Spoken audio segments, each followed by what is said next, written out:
Bulletin का बाकायदा आगाज करें और आपको बताएं कि कोरोना के मोहलिक वार जारी हैं। फैसलाबाद डिवीजन में 24 घंटों में 4 मरीज जान से गए। मजीद 84 अफराद कोरोना वायरस का शिकार हो गए हैं। आपको बता रहे हैं कोरोना के मोहलिक वार जारी हैं।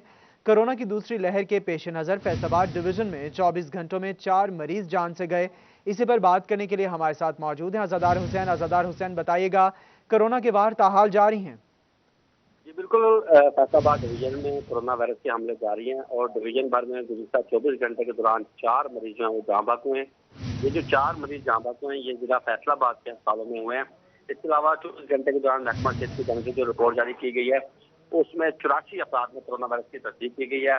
इसमें 62 अफराद का जो तल्लक है वो जिला फैसलाबाद से है। इसके अलावा चिन्योट से 15 अफराद हैं, चौबे से 5 हैं और छंग से 2 अफराद हैं जिनमें कोरोना वायरस की तस्दीक हुई है। तहम अगर फैसलाबाद के अस्पतालों की अगर बात की जाए तो इस वक्त 70 मरीज फैसलाबाद के सरकारी अस्पतालों में जेर इलाज है जो कि कोरोना टेस्ट से पॉजिटिव है। जी, कोरोना के दूसरी लहर के पेश नजर वार जारी हैं फैसलाबाद डिवीजन भर में। अज़ादार हुसैन, आप तफसीलात से आगाह कर रहे थे।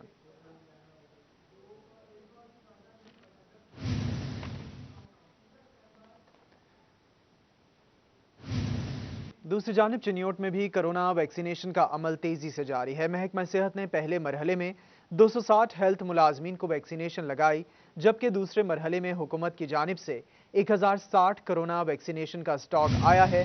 CEO health doctor Mushtaq Bashir Akif का कहना था कि कोरोना वैक्सीन 800 हेल्थ मुलाजमीन के लिए फर्स्ट डोज और 260 सेकेंड डोज के लिए फराहम कर दी गई है। तफसीलात जान लेते हैं अब्दुल कदीर से। अब्दुल कदीर, बताएगा, कोरोना वैक्सीन फराहम कर दी गई है? हाँ जी, बिल्कुल। एक तरफ जहां कोरोना मरीजों की तादाद में इजाफा हो रहा है तो वहीं महकमा सेहत पंजाब की जानिब से कोरोना वैक्सीनेशन का अमल भी तेज़ी से जारी है। महकमा सेहत चिन्योट की बात की जाए तो यहाँ पर पहले मरले में 260 जो है वो डोज़ आई और हेल्थ मुलाजमीन को लगा दी गई। दूसरे मरले में कितनी डोज़ आई, इसी पर बात करते हमारे साथ मौजूद हैं CEO health Chiniot doctor Mushtaq Bashir Akif साहब। सर, बताइएगा, दूसरे मरले में कितने हेल्थ वर्कर्स को ये वैक्सीन लगाई जाएगी और कितनी खेप आई है, क्या कहते हैं इस पर? बिस्मिल्लाहिर्रहमानिर्रहीम। जैसे कि अभी आपने बताया कि फ़र्स्ट फेज़ में हमारे पास 260 डोजेज़ आई थी फ्रंट हेल्थ वर्कर्स के लिए, तो तमाम 260 डोजेज़ हमने लगा दी थी। अब सेकंड फेज़ में हमारे पास 800 डोजेज़ ऐसी आई हैं जो दोबारा हेल्थ वर्कर को लगनी है, उनकी फ़र्स्ट डोज़, और 260 फिर आई थी सेकंड डोज़ के लिए। तो उन 260 में से 60 लोगों ने सेकंड डोज़ भी लगवा ली है, 200 अभी रहती हैं। और जो 800 आई थी दूसरे मरले के लिए, उसमें 688 लोगों को वैक्सीनेशन हो चुकी है, तो तकरीबन 112 लोगों को रह गई है। होपफुली वो भी जल्दी कंप्लीट हो जाएगी। बिल्कुल, कोरोना वैक्सीनेशन का अमल तेज़ी से जारी है। पहले मरले में 260 और इसके अलावा दूसरे मरले में जो खेप आई है वो भी तेज़ी से हेल्थ वर्कर्स को लगाई जा रही है और इस बात से अब्दुल कदीर, आप तफसीलात से आगाह कर रहे थे कोरोना वैक्सीनेशन के हवाले से।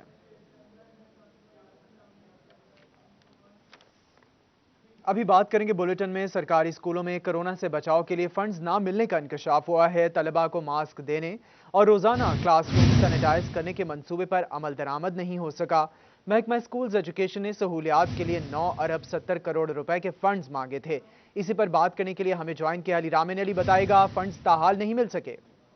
उनको सरकारी स्कूल और एजुकेशन अथॉरिटीज़ की तरफ से महकमा स्कूल एजुकेशन को आगाह किया गया था कि कोरोना SOPs पर अमल दरामद के लिए उन्हें बजट दिया जाए, और इसके लिए महकमा स्कूल एजुकेशन पंजाब ने बाकायदा एक तखमीना बनाकर महकमा ख़जाना को एक समरी अरसाल की कि उनको 9.7 अरब रुपए का बजट दरकार है कोरोना SOPs पर अमल दरामद के लिए।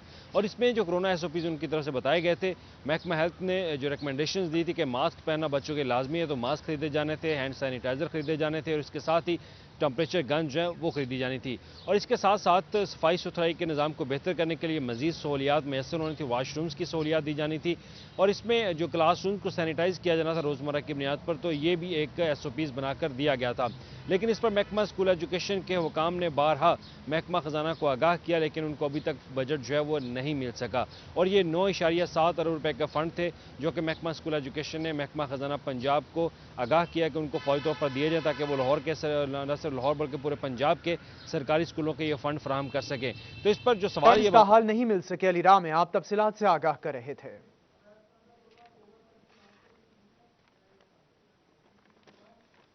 आपको बताएं कि महकमा अनहार फैसलाबाद की मुबैना गफलत या सुस्ती शहर में सैकड़ों कॉलोनीज बन गईं। मगर नहरी पानी का सिलसिला खत्म ना हो सका। मुतल्लिका इलाके के काश्तकार दोगुना पानी इस्तेमाल करने लगे। टेल के काश्तकारों तक पानी पहुंचना अब भी बड़ा चैलेंज है। इसी पर बात कर लेते अब्दुर्रहमान से। अब्दुर्रहमान, आगाह कीजिएगा कि पानी पहुंचना अब भी चैलेंज है।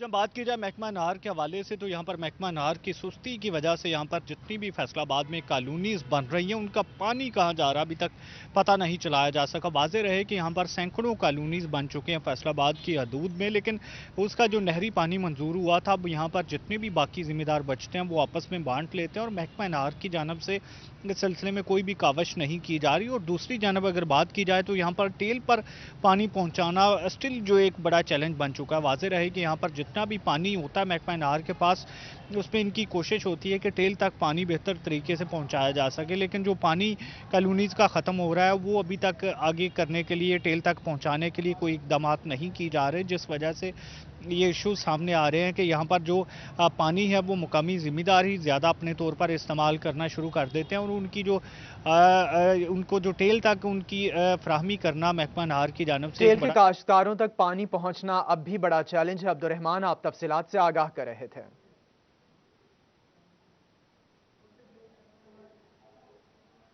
बात कर लेंगे बढ़ती कीमतों के हवाले से। मुर्गी की चिन्योट वाले सब्जियां खाएं, मुर्गी भूल जाएं। मुर्गी की कीमत 381 रुपए तक जा पहुंची। देही इलाकों में 400 रुपए फी किलो तक फरोख्त होने लगा है, जबकि शहरी महंगाई का रोना रोते दिखाई देने लगे हैं। 2 वक्त की रोटी खाना मुश्किल हो गया है, शहरियों का ऐसा कहना है। आपको बता रहे हैं, चिन्योट वाले सब्जियां खाएं या मुर्गी भूल जाएं। मुर्गी की कीमत 381 रुपए तक जा पहुंची। हमारे साथ मौजूद हैं बाबर मुनीर। बाबर, बताइएगा, शहरियों की दुहाई सामने आई है। बिल्कुल जी, आए रोज़ चिकन की कीमतें आसमान से बातें कर रही हैं और एक दफ़ा फिर बुलंद तरीन सतह पर चिकन के नर्ख जो है वो जा पहुंचे हैं। आज ओपन मार्केट का जो रेट है वो 381 रुपये तक पहुंच गया है। दूसरी तरफ जो जिंदा ब्रायलर है उसकी कीमतें भी 250 से तजावज़ कर गई हैं, जिससे आए रोज़ जो ख़रीदार हैं वो महंगाई से परेशान नज़र आ रहे हैं और उनका कहना है कि हुकूमत महंगाई को कंट्रोल जो है वो नहीं कर पा रही। शहरी मौजूद हैं, उनसे बात करते हैं, क्या मुतालबा करेंगे? आए रोज़ चिकन की कीमतें बढ़ रही हैं, क्या करे, गरीब आदमी कहाँ तक खाएगा इसको, समझ है ना। हम तो बहुत परेशान हैं। हुकूमत वालों का काम है कि इस पर कंट्रोल करें, समझ है ना। गरीब आदमी 300-400 रुपये की मजदूरी करता है, तो उस चक्कर में अगर दिल कर पड़ता गोश्त खाने वाला तो क्या करें, मजबूरी है। हमारे पास मिसाल नहीं है जो अफोर्ड कर सकें। क्या मुतालबा करेंगे? मुतालबा यही करें कि भाई महंगाई को कम करो, खुदारा महंगाई को कंट्रोल करो। शहरी की आपने बात। मुर्गी की ऊंची उड़ान के बायस शहरी परेशान हैं। बाबर मुनीर, आप तफसीलात से आगाह कर रहे थे। एडीपी खाद की कीमतों में इजाफे का सिलसिला ना थम सका। एक माह के दौरान फी बोरी कीमत में 1400 रुपये इजाफा। जड़ावाला में भी बोरी 5400 रुपये में मिलने लगी है। कीमत 6000 तक जाने का खदशा है। तफसीलात जान लेते राना एहसान अली से। राना एहसान, बताइएगा, कीमतों में इजाफा हो रहा है? जी बिल्कुल, गुज़िश्ता एक माह के दौरान डीएपी खाद में 1400 रुपये फ़ी बोरी के हिसाब से इजाफा देखने में आया है। यही डीएपी खाद की बोरी 4000 रुपये में फ़रोख्त होती थी, ताहम एक माह के दौरान हैरत अंगेज़ इजाफा जो है वो देखने में आया है, जिसकी वजह से काश्तकार हजरात जो हैं वो खासे परेशान दिखाई दे रहे हैं। काश्तकारों का कहना है कि आए रोज़ डीएपी खाद में इजाफा हो रहा है, जिसकी वजह से उनकी मुश्किलात में मज़ीद इजाफा होता जा रहा है। मेरे साथ यहाँ पर किसान मौजूद हैं, उनसे बात करेंगे। मुझे बताइएगा कि कितना रेट हो चुका है और क्या मुश्किलात हैं डीएपी खाद की वजह से? लेकिन जी पिछले कोई कह लें जनवरी से ये तकरीबन हर हफ्ते लगता है कि 200 रुपये बढ़ी जा रही है। 200, अब मैं खाद लेने आया हूँ, आज इन्होंने फिर सुना दिया कि जी 200 रुपये फिर बढ़ गई है। तो आगे हमारी कमाद की सारी बिजाई है, उसमें सारी ये डीएपी पड़नी है। हमें इस साल अगर कमाद के अच्छे रेट मिल गए हैं तो इसका ये मतलब नहीं है कि हमारे धुएं निकाल दें आप कमादों का अपना डीएपी की खाद की रेट बढ़ा के। तो इस वक्त किसान बहुत मुश्किल में है। इसी तरह आप गंदम को देखें, गंदम की भी जो खाद की कीमतों में इजाफे से किसान परेशान हैं। राना एहसान अली, आप तफसीलात से आगाह कर रहे थे। मेडिको लीगल कराना है तो जनरल अस्पताल समनाबाद जाएं। रूरल हेल्थ सेंटर चकतीस और खुड़ियावाला में सीएमओ की कमी। थाना सांदलबार, ठेकरीवाला सदर और खुड़ियावाला में मरीज मेडिको लीगल के हुसूल के लिए खार होने लगे हैं। तफसीलात जान लेते हैं आज़ादार हुसैन से। आज़ादार हुसैन, बताएगा, मरीज खार होने लगे हैं? बिल्कुल, आरएससी खुड़ियावाला और आरएससी 30 जीम्बे 4 थानों को डील कर रहे हैं, जिसमें आरएससी 30 के हवाले से अगर बात की जाए तो थाना सांदलबार है और थाना ठिकरी वाला है, उसके साथ साथ अगर खुलियाला के हवाले से बात की जाए RSC 30 के, तो वहाँ पे थाना खुड़ियाम वाला, उसके साथ साथ थाना सदर शामिल है। और ऐसे में इन चारों थानों के इलाके में जो ख़वातीन ज़्यादती का शिकार हो रही हैं, रेप का शिकार हो रही हैं, साथ साथ जो बच्चे बदफेली का शिकार हो रहे हैं या फिर लड़ाई झगड़े में मुलव्वस जो अफराद हैं वो मेडिकल लीगल के हसूल के लिए ख्वार हैं और उन्हें जनरल अस्पताल से बात का रुख करना पड़ रहा है। हमारे साथ मुतासर अफराद मौजूद हैं, उनसे बात करते हैं, क्या कहेंगे। जी सर, किधर से आए हैं? सर अमीपुर रोड थाना सांदरबार, उधर डॉक्टर नहीं है तो इधर होना पड़ा। तो क्या लड़ाई हुई है क्या? हाँ जी, लड़ाई हुई है, ये बात। जी बिल्कुल, लड़ाई हुई है और वो थाना सांदलबार की हदूद से यहाँ पे पहुँचे हैं, थाना फैसलाबाद जनरल अस्पताल अहमदाबाद में, और यहाँ से मेडिकल लीगल जो है वो करवाने पर मजबूर है। मेडिकल लीगल करवाने में मुश्किलात का सामना है। असदार हुसैन आप तफसीलात से आगाह कर रहे थे। तो दूसरी जानिब झंग में मॉडल कब्रिस्तानों का मंसूबा ठप हो गया। झंग के कब्रिस्तानों में गंदगी के ढेर लग गए। सीवरेज का गंदा पानी जमा होने से ताफुन फैलने लगा। जनाजगाहों की हालत में भी बेहतरी नहीं आई। इसी पर आपको अपडेट कर रहे हैं। झंग में मॉडल कब्रिस्तानों का मंसूबा ठप हो गया है, जबकि जनाजगाहों की हालत भी बेहतर नहीं की जा सकी। तफसीलात जान लेते मुबशिर हसन नकवी से। मुबशिर, बताइएगा, हालत जार अबतर है कब्रिस्तानों की? जी बिल्कुल, साबका हुकूमत ने 2017 में झंग के कब्रिस्तानों को मॉडल बनाने का फैसला किया। इस हवाले से दौरे भी हुए और लेकिन इस हवाले से अभी तक किसी भी कब्रिस्तान को मॉडल नहीं बनाया जा सका और ये वजह है कि तमाम तर कब्रिस्तानों की हालत जो है वो इंतहाई ख़राब हो चुकी है। कब्रिस्तानों में गंदगी के ढेर लगे हैं, सीवरेज का गंदा पानी जमा है। मैं ऐसे मौजूद हूँ झंग के सबसे बड़े सुल्तान शाह कब्रिस्तान में, जिसकी 4 दीवारी टूट फूट का शिकार है। जनाजगाह की हालत इंतहाई बुरी है। यहाँ पर आने वाले जो नमाजी हैं उनके लिए वज़ू के लिए कोई इंतज़ाम मौजूद नहीं है। इस हवाले से कुछ शहरी मौजूद हैं, उनसे बात भी करते हैं और जानते हैं। आप बताइएगा कि आप भी कब्रिस्तान में मौजूद हैं, क्या हालत देख रहे हैं यहाँ पे? यहाँ पे सर जी ये हालत देख रहे हैं कि काफ़ी दिनों से, बल्कि काफ़ी अरसे से ये जगह ऐसे ही पड़ी हुई है और यहाँ पे जितने भी यानी कि MP हो गए, MN हो गए, उनके कोई इधर यहाँ पे ख्याल नहीं है और इसलिए जो भी मैयत लेके आते हैं घर वाले, वो जनाजा गा के 22 पे जनाजा पढ़ाते हैं और इसलिए जितने भी MN हैं उनको चाहिए कि वो इधर इनकी सही तरह बताएं कि यहाँ पे गंदा पानी भी खड़ा है, गंदगी पड़ी है, तफुन फैला हुआ है। ये तो अमला की जिम्मेदारी है ना, वो इसको देखें और आके इसका माहौल ज़रा सही करें। आज बिल्कुल एक और शहरी मौजूद, उनसे भी बात करते हैं। आप बताइएगा, ना सिर्फ सुल्तान शाह कब्रिस्तान बल्कि दीगर कब्रिस्तानों में भी ऐसी हालत है, क्या कहना चाहेंगे? जी, यहाँ पे जटियाना कब्रिस्तान में भी यही कंडीशन है और ये सुल्तान शाह में भी आपके सामने ही है। तो आए दिन जो जनाजा वगैरह को दफनाने के लिए जो है प्रॉब्लम होती है, कोई वज़ू का प्रॉपर है नहीं इंतज़ाम इधर, तो गंदगी है इधर और सीवरेज आपके सामने आपने देखा है। तो हमारी अपील है हुक्मरान बाला से कि वो इसको कब्रिस्तानों को मॉडल नहीं बनाया जा सका, जिसकी वजह से हालत अबतर है। मुबशिर हसन नकवी आप तफसीलात से आगाह कर रहे थे। फैसलाबाद के शहरी मुहाफिजों के हाथों ही गैर महफूज। अमीनपुर बंगला में कांस्टेबल का खातून के जरिए शहरी को हरासा करने का इंकशाफ। महकमा एंटी करप्शन ने पैसे बटोरते रंगे हाथों धर लिया। वीडियो मंजर आम पर आ गई है। तफसीलात जान लेते हैं फरजाना सिद्दीक से। फरजाना, बताएगा, शहरी मुहाफिजों के हाथों ही गैर महफूज हैं? जी बिल्कुल, एंटी करप्शन फैसलाबाद की जानिब से थाना सांदलाबार के इलाका अमीनपुर बंगला में कार्रवाई की गई है। खवातीन को साथ मिलाकर शहरियों को हरासा और ब्लैकमेल करके उनसे रकम बिटोरने वाला कांस्टेबल अरशद इकबाल खिची को रंगे हाथों गिरफ्तार कर लिया, जबकि एक मुतासरा शहरी की मुद्दत में एंटी करप्शन फैसलाबाद ने 2 नामजद पुलिस कांस्टेबल समेत 3 कांस्टेबल के खिलाफ करप्शन का मुकदमा भी दर्ज कर लिया है। मुकदमे में यह मौकफ इख्तियार किया गया कि कांस्टेबल अरशद इकबाल खिची जो कि थाना सांदलाबार में तैनात हैं, वहाँ मुख्तलिफ मुकामात पर बने हुए छोटे होटल्स और दीगर दुकानों पर जाता है। जितने भी वहां पर कारोबारी हजरात हैं उनको ब्लैकमेल करते हुए उनसे मुबैना तौर पे भत्ता वसूल करता था। खवातीन को भी अपने साथ इस मकासद के लिए इस्तेमाल करता था। तहम एक वीडियो भी मंजर आम पर आई है जिसमें खातून को पैसे गिनते भी देखा जा सकता है और पैसे वसूल करते भी देखा जा सकता है। इसी पर एंटी करप्शन फैसलाबाद ने कार्रवाई की थी और कांस्टेबल अरशद इकबाल खिची को रंगे हाथों गिरफ्तार करते हुए कांस्टेबल्स पर मुकदमा दर्ज कर लिया गया है। फरजाना सिद्दीक आप तफसीलात से आगाह कर रही थी। खसारे पर खसारा, होजरी सेक्टर ने भी सर पकड़ लिया। इदारा शुमारियात की जानिब से दरामदाद, बरामदाद और तिजारती खसारे की रिपोर्ट जारी कर दी गई है। इसी पर बात कर लेते हैं बिलाल डोगर से। बिलाल, बताइएगा, होजरी सेक्टर ने भी सर पकड़ लिया है?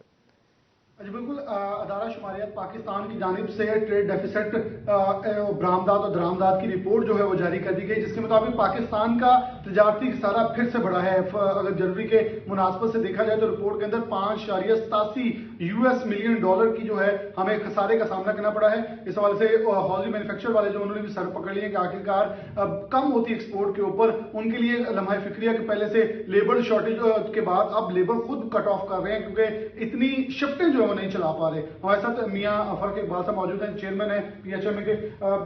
फर्क साहब कैसे देखते हैं इस वक्त खसारा फिर बढ़ रहा है, यौन का मसला हल नहीं हो सका, क्या मुताबिक करते हैं? बिस्मिल्लाह, ये बहुत ज्यादा अलार्मिंग सिचुएशन है। हमने गवर्नमेंट को तकरीबन 4 माह पहले से आगाह कर दिया था। गवर्नमेंट ने हमारी किसी बात के ऊपर कान नहीं धरे और उसका रिजल्ट अब आपके सामने आ गया है और ये फर्दर आगे बढ़ेगा। ट्रेड डेफिसिट जब ये तजारती खसारा बढ़ेगा तो इनके जो कर्जे हैं इनको ज्यादा लोन्स लेने पड़ेंगे और उस बिलाल डोगर आप तफसीलात से आगाह कर रहे थे कि हौजरी सेक्टर ने भी सर पकड़ लिए हैं।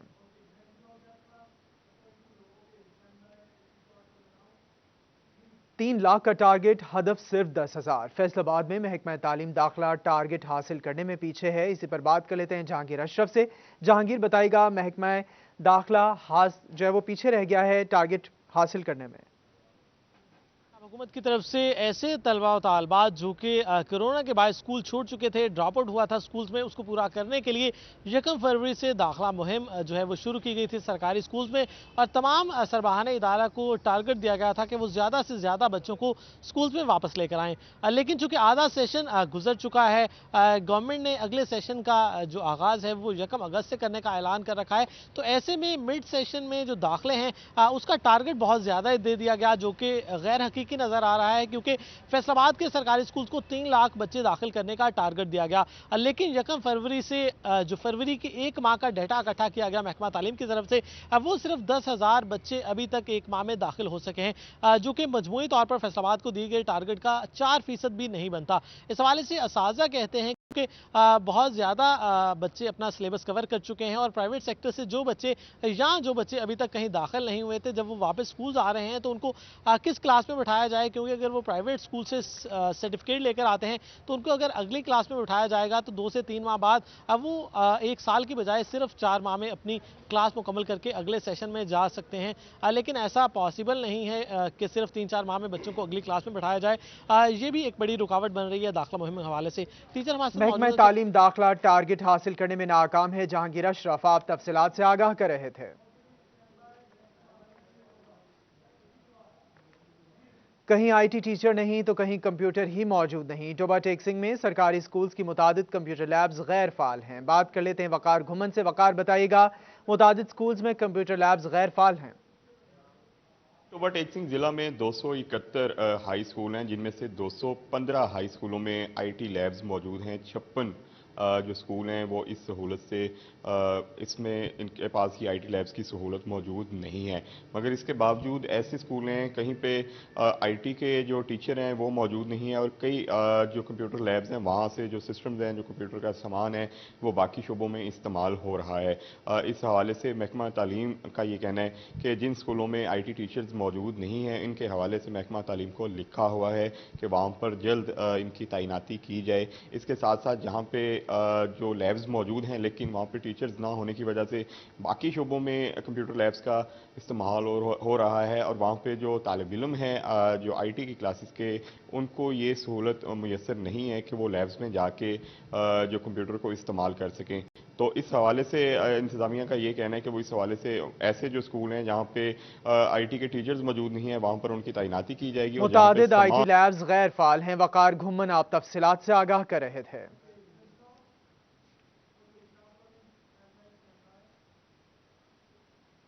चनाब कॉलेज झंग में एचिसन कॉलेज की तर्ज पर हॉर्स राइडिंग क्लब बनेगा। तलबा के साथ दीगर शहरियों को भी नेज़ाबाजी और पोलियो की तरबियत दी जाएगी। Chairman Jhang education trust Fayaz Mohal ने इजाजत दे दी है। इसी पर बात कर लेते हैं वसीम अहमद से। वसीम बताएगा, एचिसन कॉलेज की तर्ज पर हॉर्स राइडिंग क्लब बनेगा।